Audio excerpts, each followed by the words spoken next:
Ndërkohë që në Evropë, nga ana tjetër, personazhet e dala deri tani në dosjet Epstein janë njerëz të cilët zotrojnë pushtet të mirëfillt ekzekutiv.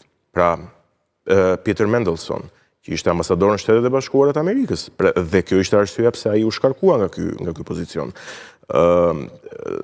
Në Norvegji ish zëvendës kryeministri i cili raportonte nga Tirana për Epstein që Shqipëria ka vajza shumë interesante. Miroslav Lajçak, i cili mbante postin e këshilltarit kryeministrit Robert Fico.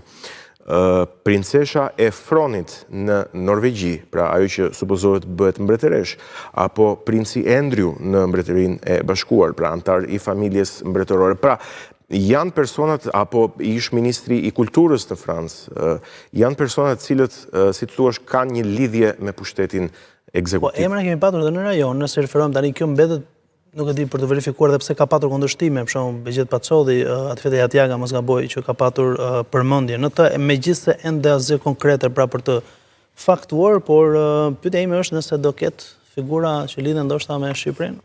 Apo këtë s'mund ta themi. Kjo ngelet për të parë, nuk mund të parashikojmë ende, edhe ish presidenti i Kosovës Atifete Jahjaga dhe ish presidenti Begjet Pacolli dalin të përmendur nga, po themi, nga si persona të tretë.